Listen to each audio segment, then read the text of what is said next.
साथीभाइहरु आज तपाईको सामुमा एउटा इन्ट्रेस्टिङ टपिक लिएर आइपुगेको छु। त्यो फ्रिक्सन पो रहेछ। हेर्नुस्, फ्रिक्सन भनेको के हो? फ्रिक्सन भनेको एउटा अपोजिङ फोर्स हो। खास गरी कहाँ लाग्छ जहाँ दुईवटा सर्फेस को बीचमा कन्ट्याक्ट डेभलप भएको हुन्छ र कन्ट्याक्ट मात्र नभएर त्यो सर्फेसको बीचमा के हुन्छ, रिलेटिभ मोसन पनि डेभलप भएको हुनु पर्छ, तब मात्रै फ्रिक्सन एक्ट गर्छ। एउटा हेर्नुस् त, एउटा इक्जाम्पल तपाईले हेर्नुस्।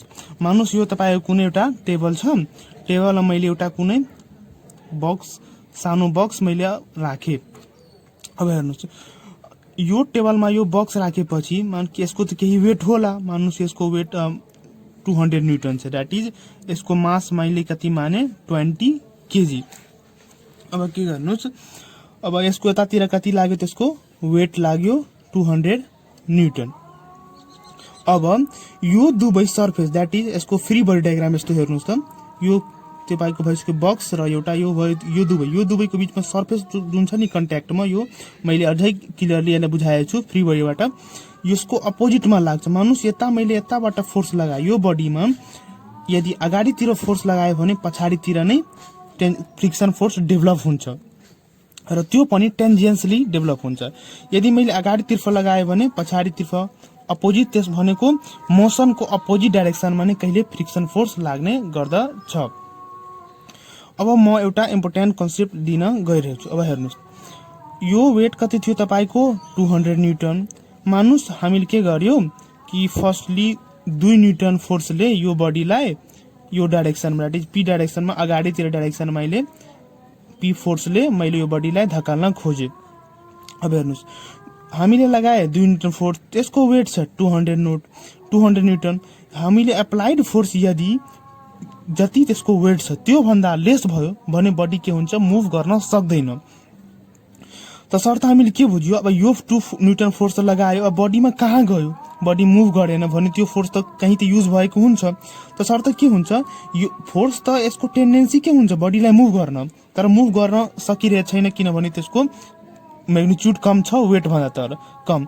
तसर्थ के भइहाल्छ, जति मैले 2 न्यूटन फोर्स गाडी लगाए सेम मैग्निट्युड को फोर्स के भइहाल्छ, त्यसको अपोजिट डाइरेक्सनमा लाग्ने गर्छ। दैट इज -2 न्यूटन फोर्स कति लाग्ने गयो, त्यसकै अपोजिट डाइरेक्सनमा लाग्ने गर्दछ, किनभने त्यो फोर्सलाई त ब्यालेन्स गर्नु पर्छ।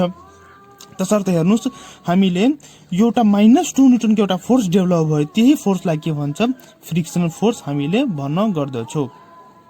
अब हेर्नुस्, हामीले 2 न्यूटन लगाएको थियो, वेट थियो 200 न्यूटन। जबसम्म त्यसको वेट 200 न्यूटनकै फोर्स जबसम्म हामी लगाउँछ तबसम्म के हुन्छ, बडी मुभ गर्न सक्दैन। बडी मुभ गर्नको लागि त्यसको वेटलाई ओभरकम गर्नै पर्दछ। तसर्थ हामीले बुझ्यो 2 देखि 2 मा भनेको स्टार्टिङ देखि जति 200 वेटको सम्म फोर्स सबै के भइहाल्छ, फ्रिक्सन फोर्समा कन्ज्युम हुन जान्छ। अब बुझ्नुस्, अब 200 न्यूटन भन्दा अलि पनि मैले बडी फोर्स लगाए, मानौ 202 न्यूटन फोर्स लगायो भने के हुन्छ, यसको वेटलाई ओभरकम गरिहाल्छ यो पी मैग्निट्युड अफ फोर्सले। तसर्थ के हुन्छ, यो particular direction, that is forward डाइरेक्सनमा यो मुभ गर्न थाल्छ। अब हेर्नुस्, मुभ त गर्न थाल्यो। अब जति तपाईको कति भयो यो फ्रिक्सन फोर्स, अब हामीले के बुझ्न सक्छौं, यता पी फोर्स लगाएको थियो र यो मुभ अगाडितिर गइरहेछ, फ्रिक्सन फोर्स कतातिर लाग्यो, त्यसको बडीमा पछाडितिर लाग्यो भने नेट फोर्स कति लाग्न गयो, फर्स्टली नेट फोर्स कति लाग्न गयो, that is P minus friction force is equals to MA. अब यो बुझ्नुस्, एमए के भयो, तपाईको नेट फोर्स भयो। मोसन यतातिर गइरहेछ, बडीको फ्रिक्सन फोर्स अगाडितिर गयो, पछाडितिर गइरहेछ, तसर्थ बडी त मुभ अगाडितिर गरि नै रहेछ, तसर्थ नेट एक्सेलरेसन कतिले मुभ गरिरहेछ, त्यसैबाट हामीले नेट फोर्स निकाल्न सक्यौं।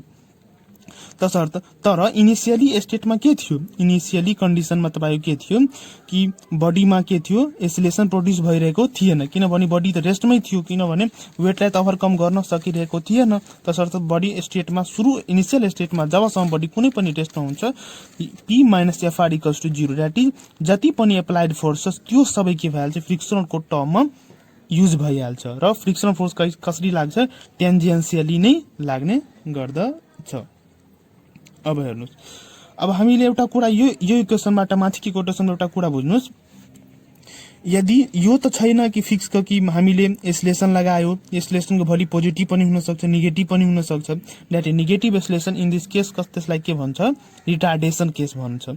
मान्नु कि हामीले एसलेसन यदि नेगेटिभ आयो भने, नेगेटिभ एसलेसन आयो भने फ्रिक्सनल फोर्स के भइहाल्छ, एप्लाइड फोर्स भन्दा के भइहाल्छ, कहिले पनि बढी भइहाल्छ। तसर्थ हामीले के बुझ्यौं, यो जरुरी छैन कि फ्रिक्सन फोर्स एप्लाइड फोर्स भन्दा कम पनि हुन सक्छ र बढी पनि। In the case of retardation केसमा के हुन्छ, कहिले पनि फ्रिक्सन फोर्स एप्लाइड फोर्स भन्दा बढी नै हुन्छ। र in the case of positive acceleration केसमा के हुन्छ, कहिले पनि फ्रिक्सन फोर्स एप्लाइड फोर्स भन्दा कम नै हुन्छ।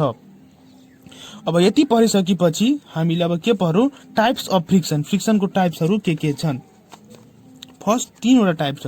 एउटा छ स्टेटिक फ्रिक्सन, अर्को छ लिमिटिङ फ्रिक्सन र अर्को के छ, डाइनामिक फ्रिक्सन। अब डाइनामिक फ्रिक्सन, अब हामीले के बुझौं कि इनिशियली स्टेटमा हामीले के गरेको थियो कि बडीलाई वेट जबसम्म के थियो, बडीको वेटसम्म कम, वेट भन्दा लेस थियो एप्लाइड फोर्स, त बडी त मुभ गरिरहेको थिएन।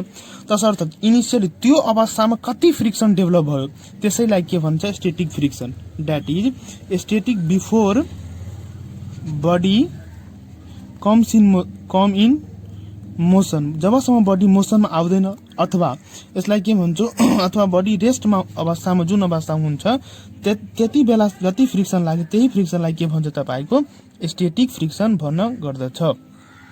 र अर्को हेर्नुहोस्, लिमिटिङ फ्रिक्सन।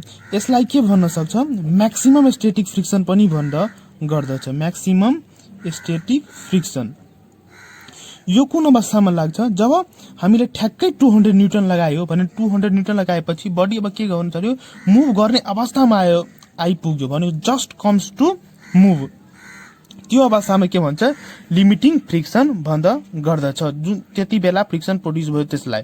अब हेर्नुस् के थियो अर्को, डाइनामिक अथवा काइनेटिक फ्रिक्सन। भन्नुस् 200 भन्दा अलि पनि बढी लगायो भने 205 206 जति लगायो, त्यसपछि के हुन्छ, बडी एउटा युनिफर्म भेलोसिटीले मुभ गर्न थाल्छ। अब युनिफर्म भेलोसिटीले मुभ गर्न थाल्यो अथवा बडी मोसनमा आइसकेपछि जति बडीमा जो फ्रिक्सन प्रोड्युस हुन्छ त्यही फ्रिक्सनलाई के भन्छ, तपाईको डाइनामिक फ्रिक्सन भन्दछ। अब हेर्नुस्, हामीले टाइप्स अफ फ्रिक्सन पनि पढिसक्यो। अब एउटा ग्राफिकल हेर्नुस्, हामीले यता थियो यो फ्रिक्सन फोर्स छ, तपाईको यो एप्लाइड फोर्स छ, एफ माने अथवा पी मान्नुस् एप्लाइड फोर्स। हामीले के गर्यो, इनिशियली फोर्स लगाए सब फ्रिक्सन फोर्समा कन्ज्युम गयो, एउटा म्याक्सिमम पोइन्टमा आयो, जता के हुन्छ, लिमिटिङ फ्रिक्सन म्याक्सिमम हुन जान्छ। त्यसपछि के हुन्छ, एटा पार्टिकल स्टेटमा के हुन्छ, फ्रिक्सन फोर्स पहिला घट्न जान्छ, त्यसपछि के हुन्छ, एटा कन्स्टेन्ट के हुन्छ, गेन गरिहाल्छ, अथवा युनिफर्म के हुन्छ, फ्रिक्सन फोर्स गेन गरिहाल्छ। युनिफर्म भेलोसिटी गर्दाखेरि त्यसको फ्रिक्सन फोर्स के हुन्छ, कन्स्टेन्ट हुन्छ। यति यो रिजन छ नि, यो सबैले तपाईले ग्राफिकल लगाएर के भन्ने, स्टेटिक फ्रिक्सन, यसलाई म्याक्सिमम स्टेटिक फ्रिक्सन अथवा लिमिटिङ फ्रिक्सन भन्ने। र मोसनमा आएपछि फ्रिक्सन फोर्स कन्स्टेन्ट भएको अवस्थालाई, that is uniform velocity gain गरेको अवस्थालाई के भन्न सक्छौ, तपाईले डाइनामिक फ्रिक्सन भन्न सक्छौ। ल अब हेर्नुस् तपाईको एउटा अझै टपिक, कज अफ फ्रिक्सन। अब फ्रिक्सन किन भयो, हामीले के गर्छौं, जस्तै एउटा कुनै पनि टेबल छ, यसमा के भरे बक्स राख्यो, बक्स राखेपछि के भइहाल्छ, तपाईको कुनै पनि बक्स अथवा कुनै पनि अब्जेक्ट राखेपछि हामीले के गर्छौं, यो सर्फेसलाई कुनै पनि सर्फेस एक्चुअलीमा प्लेन हुन सक्दैन, प्लेन त हुँदैन, किनभने त्यसको मोलिकुलर डिस्टर्बेन्स, त्यसको मोलिकुलर ज्योमेट्री कारणले त्यसको प्लेन कहिले पनि हुँदैन। तसर्थ हामीले के हुन्छ, हेर्नुस्, यो अब्जेक्टमा हामीले मोलिकुलर लेभलमा स्टडी गर्दा यो अब्जेक्टमा के हुन्छ, प्रोजेक्सन जस्तो हुन्छ यो अब्जेक्ट, किन अब्जेक्ट पनि के हुन्छ, प्लेन हुँदैन। तसर्थ यो टेबल छ अथवा कुनै चेयर छ, यो पनि प्लेन हुँदैन, यो पनि त्यस्तै खासरो हुन्छ। भनेको दुवैमा के हुन्छ, प्रोजेक्सन जस्तो निस्केको हुन्छ। यो प्रोजेक्सन यो पोजिसन के हुन्छ, दुवै स्ट्रङली बोन्ड भइहाल्छ। जब स्ट्रङली बोन्ड भइहाल्छ भने त्यसको बीचको इन्टरमोलिकुलर फोर्स अफ एट्र्याक्सन पनि धेरै भइहाल्छ, र त्यो ब्लक र चेयर अथवा कुनै पनि जसमा त्यो अडिएको छ, त्यो बीचमा स्ट्रङ फोर्स अफ एट्र्याक्सन हुन भइहाल्छ।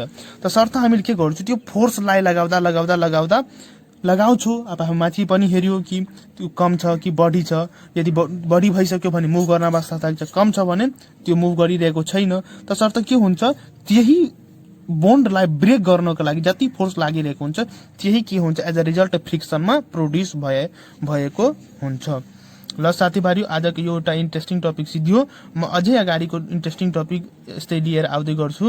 तबसम्म मेरो च्यानल लाइक र सब्स्क्राइब गर्नुहोस्।